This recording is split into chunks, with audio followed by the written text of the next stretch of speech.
a todas las personas que nos están escuchando en este podcast que se llama Estado 45, donde conocemos las historias y los temas referentes a esta calle importantísima y casi mitológica de la ciudad de Bucaramanga. El día de hoy vamos a estar conversando con el historiador Sergio Acosta Lozano, cuyos intereses en patrimonio arquitectónico e historia urbana nos van a dar una mirada diferente a todos estos temas. Sergio, muchas gracias por estar acompañándonos hoy acá. Muchísimas gracias a ustedes por la invitación, que muy juiciosamente han empezado a desarrollar estas propuestas que siempre van a estar al orden del día para la ciudad. Sergio, cuéntanos desde tu perspectiva como historiador, ¿de qué forma consideras que la distribución del establecimiento, los hospitales, las iglesias, el cementerio que hay en la calle 45 ha influido en las dinámicas socioculturales de la ciudad? Bueno, esa pregunta es muy bonita y también muy amplia, ¿no? Entonces, habría que empezar de pronto por mirar la teoría. Alguien dirá que somos muy teóricos y que este podcast tan teórico es muy llamativo, pero necesariamente tenemos que irnos por ese lado, ¿no? Para decir particularmente, digamos que uno de los grandes urbanistas que existen o teóricos del urbanismo que tienen como una marca muy grande entre los que estudiamos la ciudad, que es Henri Lefebvre, tiene una postura muy bonita y es que el espacio es socialmente construido.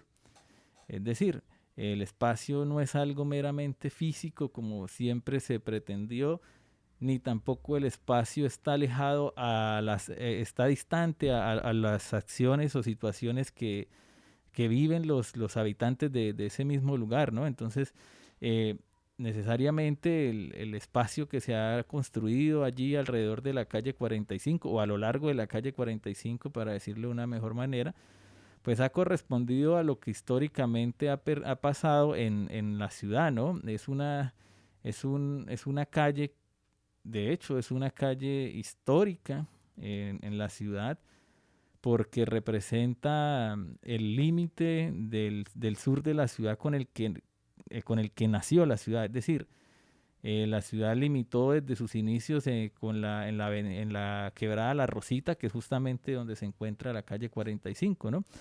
Entonces, digamos que la calle 45 no solamente es testigo, sino que también ha hecho parte del proceso del crecimiento urbano de la ciudad. Y en un sector bastante particular, bastante llamativo, por todo, digamos, esa arquitectura religiosa, esa arquitectura funeraria y hospitalaria que hay allí, que hace pues de esta calle, que hace que esta calle tenga un contenido bastante representativo, no solamente respecto a la arquitectura, sino al quehacer de la gente que está allí, ¿no? Digamos, la calle 45 es definitivamente como por decirlo de alguna manera, es un lugar, ¿sí? Porque digamos, los lugares son esos espacios donde de cierta manera ocurre interacción entre las personas, ¿sí? Dejan de ser una cosa meramente física, sino que por el contrario allí se reconocen diferentes actividades que se han transformado a lo largo del tiempo, ¿no? También pues hay que decir que la calle 45 no empezó siendo todo lo que es hoy, sino que ha tenido unos cambios representativos ligados también a procesos que todavía están por investigar en Bucaramanga y por empezar a mirar otro tipo de actores o en este caso actrices que todavía la ciudad no les da el reconocimiento. Me quiero referir un poco a Trinidad Parra Orozco, que es una de las grandes aportantes de terrenos y de dinero a finales del siglo XIX del siglo XIX para el crecimiento particularmente de la ciudad. Entonces allí cuando hablábamos un poco el tema de que allí está el antiguo Hospital San Juan de Dios, está el cementerio católico, estuvo en su momento el cementerio universal hasta hace pocos años, aún se mantiene en pie, pero con muchos problemas el cementerio particular. Está el Parque Romero también allí, bueno, y un poco más hacia abajo están ya construcciones del siglo XX, que fueron, por ejemplo, el tema de San Camilo y un cementerio que posteriormente se va a convertir como en ese espacio que hoy día ocupa medicina legal. Pues tienen, digamos que muchas representaciones, pero principalmente esos de finales del siglo XIX tienen a personas como Trinidad Parra Orozco, una mujer que en la historia de Bucaramanga no podemos decir que pasa desapercibida, porque yo la he visto y la he tratado de documentar en diferentes escritos, pero sin duda alguna, o sea, los aportes de esa señora transformaron el entorno urbano de la ciudad, o sea, permitieron que se alargara, permitieron encontrar otro tipo de características. Entonces tenemos todavía por ahí en esa calle muchas historias que contar, ¿no? También, por ejemplo, el Parque Romero, pues que le hace honra a quien en su momento fue un sacerdote bastante representativo para la ciudad, del Hospital San Juan de Dios, que hoy todavía allí pues hay un tema de la Secretaría de Salud de Bucaramanga, pero en realidad digamos que en Colombia, en casi todo el territorio colombiano existieron los hospitales San Juan de Dios, ¿no? Y también con unas características muy particulares que en realidad digamos, quienes empiezan con este tema es un proceso un poco más de misericordia, eran mujeres que de pronto intentaban apoyar a la gente más pobre e intentaban ayudar, intentaban sanar sus dolencias de alguna manera, pero empieza siendo como muy precario el sistema, ¿no? Y después pues miramos hoy día la salud en Colombia y uno dice, bueno, ¿hasta qué punto en realidad pues todo esto ha cambiado, ¿no? Pero después uno dice, bueno, es un hospital que también funcionó durante más de 100 años con todos sus problemas y todas sus vicisitudes. También tuvo diferentes remodelaciones a lo largo de su historia y demás. Y recuerdo también algo muy bonito de ese hospital que lo encontré en la Biblioteca Nacional de Colombia y es una revista. Es una revista que se llamaba la Revista Hospital. No sé cuántos tirajes hubo. Cuentan las malas lenguas de pasillo de los archivos históricos que había toda la colección de la revista Hospital allá en el hospital y cuando se acabó alguien dijo que eso no servía y los terminaron botando, entonces solamente hay como 6 números en la Biblioteca Nacional y es bien interesante porque narra de qué sufría la gente en general en Bucaramanga, los tipos de operaciones e intervenciones quirúrgicas que se hacían en el hospital, las problemáticas del sistema de salud en Colombia. Esas revistas como de los años 40 del siglo pasado, entonces también era algo muy interesante que un hospital tuviese ese tipo de publicación científica para la época.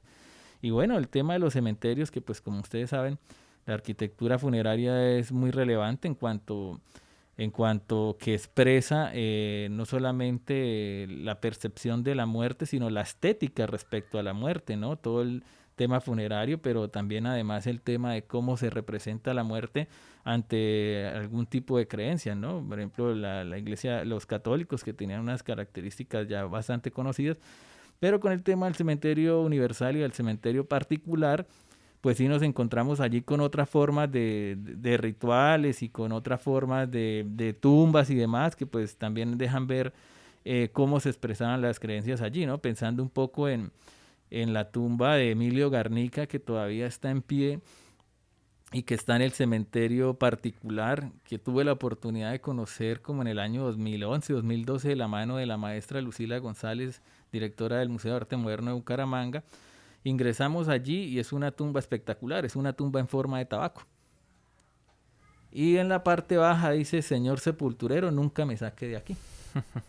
Entonces, pues claro, Emilio Garnica tenía una fábrica de tabacos y de cigarrillos muy famosa de Bucaramanga que se llamó El Buen Tono, pero además tenía un teatro, ¿sí? Entonces, y termina pues suicidándose. También hay un tema ahí bastante representativo, el concepto también que hay allí, ¿no? El cementerio católico, pero después el cementerio universal o de los perros, por ejemplo, que era el apodo que le daban a este cementerio y de los perros, muchas veces era de los perros liberales, una sociedad con una carga conservadora bastante fuerte. Uh-huh. Sergio, hablando de estas transformaciones, de todos estos cambios, creemos que el que más representó realmente una fuerte transformación, valga la redundancia, pues es la demolición del cementerio universal para dar paso al viaducto de la Novena, que pues estaba bajo esta idea del progreso, ¿no? De la mejora para la ciudad en términos de tráfico, en términos de movilidad. Pero desde su perspectiva, ¿qué implicación cree que tuvo este cambio tan grande, tan gigante para la ciudad y para la calle 45? Bueno, primero fue lamentable y sigue siendo lamentable que las sociedades sigan confundiendo progreso con demolición de edificaciones que representan un periodo de la historia, ¿no? Es una cosa de la cual Bucaramanga ha adolecido demasiado. Yo recuerdo que como para 2011 se hizo una lista de bienes que podrían llegar a ser declarados bienes de interés cultural, y recuerdo que Vanguardia los publicó en su momento. Dijeron, estas 100 edificaciones podrían ser declaradas patrimonio por su carga simbólica o arquitectónica o histórica, bueno, en fin, de acuerdo a los lineamientos del ministerio. Y lo que ocurrió fue que a los 8 días empezaron a demoler, ¿sí? Entonces, ese ejercicio que se intentó hacer, que parecía positivo, que era tratar de identificar los lugares que podrían llegar a convertirse patrimonio de la ciudad, terminó por el contrario dándoles la estocada final, porque cuando la gente se leyó que sus predios, que sus edificaciones, las que pertenecían a ellos, iban a ser declaradas patrimonio, por tanto no se podrían intervenir, no se podrían vender, pues más rápidamente lo hicieron. Con el tema del cementerio universal, pues ocurre un poco más o menos la misma situación, ¿no? Un puente que se tiene que construir, pero que necesariamente tiene que pasar por encima de ese legado, ¿no? Entonces yo recuerdo que sí hubo dolientes en la época. Mónica Guidelman, Sergio Cáceres se dieron a una tarea muy representativa de ir y empezar a fotografiar todo lo que era el cementerio. También recuerdo que en algún momento se invitó a algunas personas a que si tenían allí a su familiar, pues que fueran. Y recuerdo también que la maestra Lucila González fue y recuperó unas piedras talladas de Ambrosio López, primo del presidente Alfonso López y de su esposa Balbina García. Y recuerdo que en el momento en que exhuman esos cadáveres, cuando van a exhumar el cadáver de Balbina García, abren el ataúd y en sus manos tenía como lo que podría ser un diario. Pero por supuesto, una vez sale a la luz y corre el viento, los documentos se fumaron, se evaporaron, quizá por el cambio de la atmósfera y demás. Digamos, ahí también pues no podríamos decir a ciencia cierta qué podía haber escrito allí Balbina García. Pero entonces con el desaparecimiento del cementerio universal, desapareció una parte de la memoria de Bucaramanga, ¿no? Recuerden que la memoria es colectiva, ¿no? Bueno, también hay una parte de memoria individual, pero después tenemos un asunto que es la memoria colectiva, y la memoria colectiva es particularmente la que le interesa a una sociedad en general. Entonces se perdió un aspecto de la memoria colectiva de Bucaramanga, y se perdió pues un aspecto bien interesante, ¿no? Porque es como un poco, o ese cementerio podía contar como un poco la historia, como la historia de aquellos que no hacen parte del guión histórico representativo de la ciudad. ¿Por qué? Porque allí estaban los suicidas, allí estaban los ateos, digamos, todo eso que esa sociedad tan permeada por el tradicionalismo católico y demás, pues había intentado ocultar durante mucho tiempo, ¿no? Entonces era una forma de también tratar de comprender esos habitantes que de pronto no tuvieron la posibilidad de dejar su historia, ¿no? Eso lo han llamado los historiadores europeos como la gente sin historia, ¿sí? Entonces eso era como una buena posibilidad, era una buena fuente de lo que ha sido este tipo de población, ¿no? Recuerdo que siempre ha existido un mito en el caso de Nubia Ofir Ríos, que unos dicen que era una niña, otros eran que era una mujer mayor y que era una prostituta que venía de Pereira y que se le atribuían algún tipo de milagros. Entonces alrededor de la tumba de Nubia Ofir siempre habían cucos o pantaloncillos, digamos, algo así como para que hiciera un amarre, una cosa así muy chistosa, pero finalmente pues que hacía parte de la realidad de algunos de los habitantes, ¿no? También recuerdo que allí estaba la tumba del maestro Carlos Gómez Castro, que es uno de los grandes escultores de esta ciudad. Es el que diseña el galán que está en el Parque de los Comuneros. También diseña el Bolívar Civil del Parque Bolívar. Y en la Capilla de los Dolores, de un escritor santanderiano muy famoso, también están allí, y está la forma de su rostro realizada por Carlos Gómez Castro, que también pues históricamente se reconoció como ateo. Entonces es también muy representativo que este tipo de personajes se hayan ido, ¿no? Entonces si se sacara una lista, como esta es la lista de los 2000 cuerpos que hay ahí, y quien pueda vaya y recójalos, y si no pues pasa a la planadora y se los llevó y ya. Y de esa manera pues ahora pues es más difícil encontrar como ese vestigio de la memoria de esa gente sin historia, pero que finalmente hacía parte de la ciudad. Sergio, y ya para, digamos, darnos una perspectiva también general de lo que es la calle 45, ¿qué cree usted que es la importancia de esta calle para la ciudad de Bucaramanga? Bueno, pues sin duda alguna la calle 45 es muy representativa, creo que lo decía ya en algún momento, incluso desde el mismo hecho de que haya sido uno de los límites iniciales de la ciudad, es decir, eh, existe desde que existe Bucaramanga, como Bucaramanga, ¿sí? Es decir, desde finales del siglo XVIII existe, no seguramente con el nombre de la calle 45, pero ya existía en el imaginario ese espacio, ¿no? A lo largo del siglo XIX, con la creación del cementerio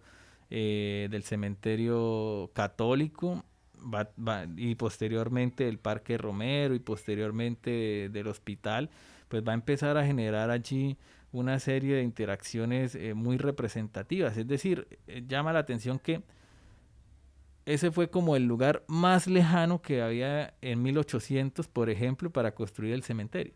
Había que construir un cementerio y las normas de la época decían que se debía construir en la parte más lejana de la ciudad y termina construido donde hoy día es la calle 45. Entonces nos podemos imaginar también las magnitudes que tenía Bucaramanga en 1800, ¿sí?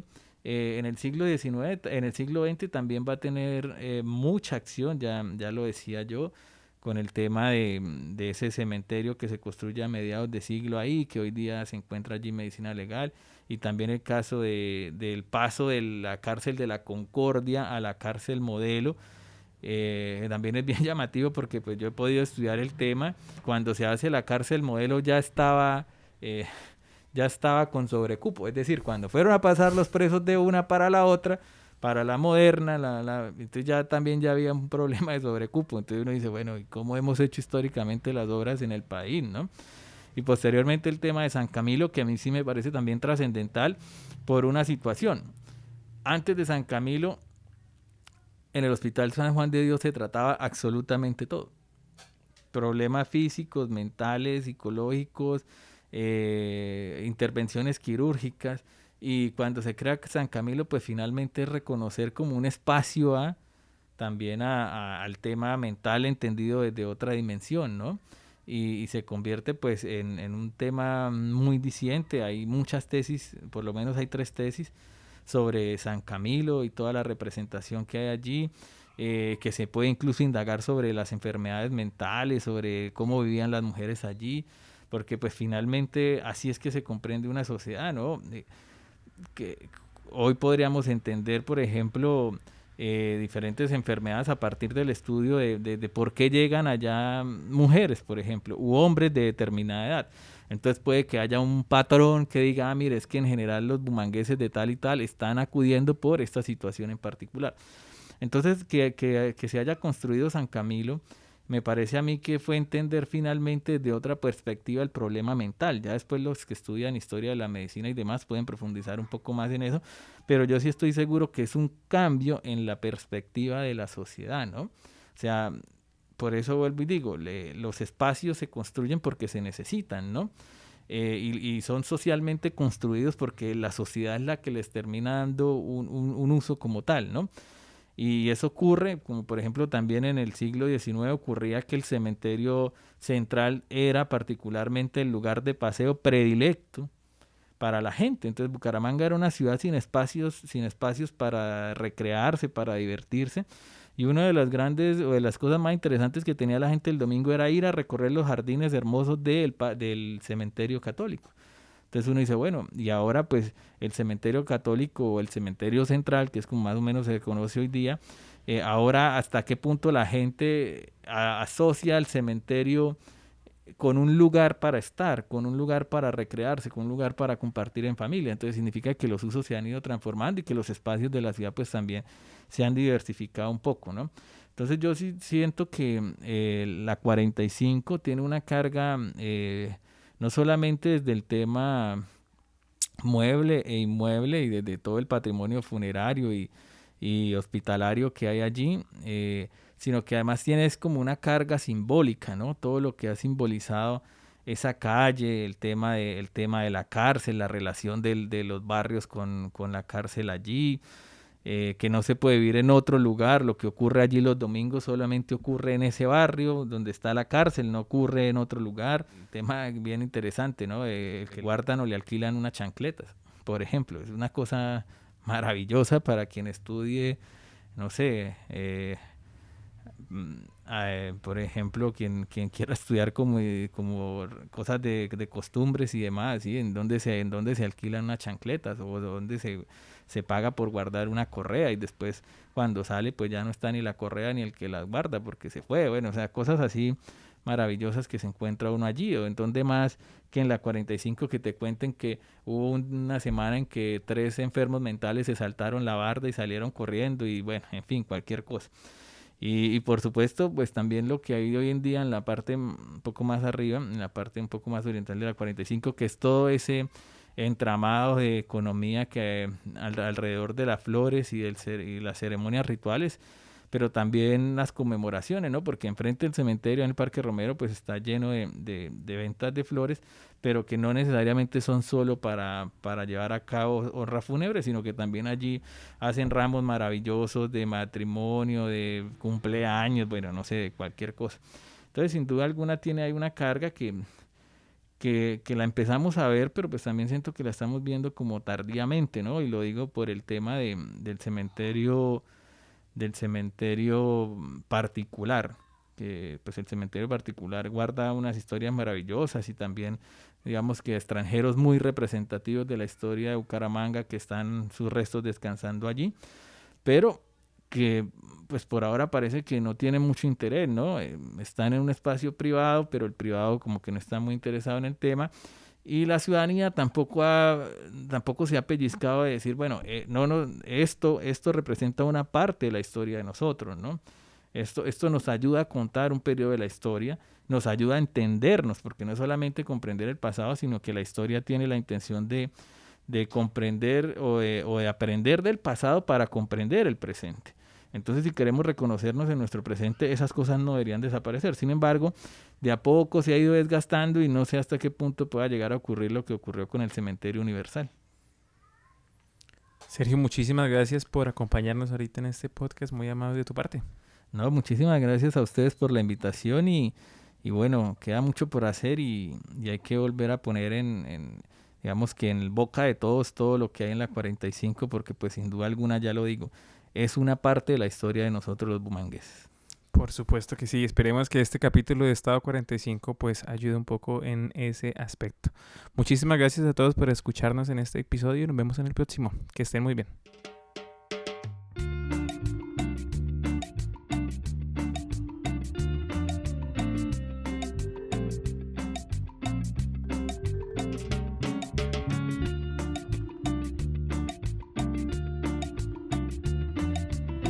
Eso fue todo por hoy en Estado 45.